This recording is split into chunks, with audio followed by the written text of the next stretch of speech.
Don't worry everyone, this is a flag talk. I'm back in my comfort zone. So I'm going to talk about the rule of tincture, which is something that I think everyone either consciously or subconsciously knows. Well, I'm going to start by showing you a load of colour schemes. Just want you to think about them. So does red on blue, does that look okay? How about blue on green, or green on red, or maybe green on blue? Or maybe this next one, and hopefully this will shock you. Does that look all right? How about that? How about that? How about white on yellow?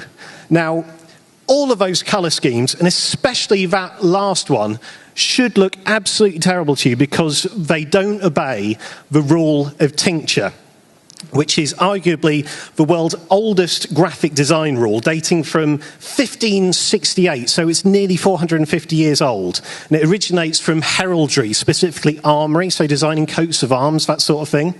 And it's a very, very simple rule. It's no metal on metal and no colour on colour.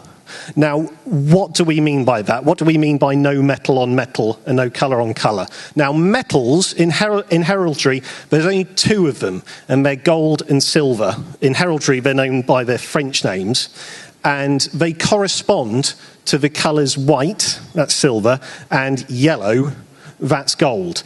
And you don't put them together because it looks gaudy. It looks...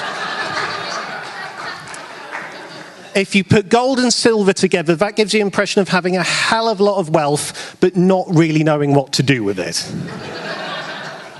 So on to the colours. Now, colours in heraldry, there's only 5 of them, but in real life, it's sort of like everything else. They've got very strange names, which I won't tell you, but blue, red, purple, green, and black, they are all colours, and you don't put them together either. So as a practical example, let's have a look at our flag. The Union Jack, or Union flag, if you prefer. It's made up of 2 colours, red and blue, and 1 metal, which is white. And at no point do the red and the blue come into contact with each other, because our flag obeys the rule of tincture.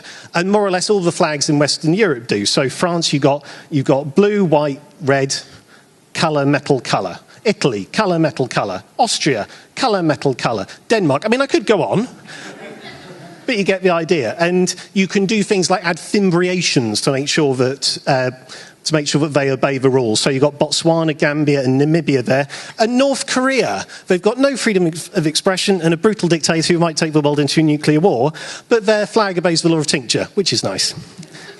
There are exceptions to the rule. So in Central and Eastern Europe, black isn't really considered a colour. So in the German flag, you've got black on red, which is fine. And in Albania, they've got a 2-headed eagle, which is black on red. Again, also fine.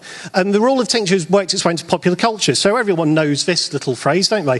Blue and green should never be seen except when there's beauty in between. That's the rule of tincture right there. So, you know, beauty, precious metals, gold, silver, and you see that there's plenty of examples on it. So you've got Sierra Leone, Gabon, and Rwanda there. Rwanda there with a yellow sun on a blue background. That obeys the rule of tincture too. That's great. Now, when it goes wrong, flags really look quite ugly. So you've got the Maldives there, red on green, Eritrea, green, red, blue. The Central African Republic would be fine for that red stripe. And then the Comoros, it's just a car crash. The Comoros has got metal on metal at the top, as well as colour on colour on colour. Now, there is one notable exception in Europe. Does anyone know which, the most blinged up person in Europe for the last 2,000 years, who gets to disobey the law of tincture? The Pope. So the flag of the Vatican City is metal on metal. It's yellow on white, and their coat of arms, the keys, one's keys silver, one keys gold. That's very much against the rule of tincture. So that's in flags, but it also appears elsewhere. So football kits.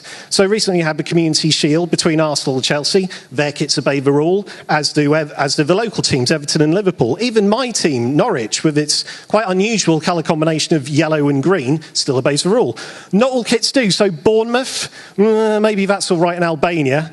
But Crystal Palace, blue on red. No wonder they look so miserable. Oh, I can't believe you have to wear a kit that disobeys the rule of tincture. Ugh. And I'm just going to leave you with the absolute worst. Any Newcastle fans, what were you thinking? White on yellow, gold on silver. Who do you think you are, the Pope? So if you're coming up with a colour scheme, just obey the rule of tincture. It's been around for 450 years. Obey the rule, you won't go far wrong. Thank you.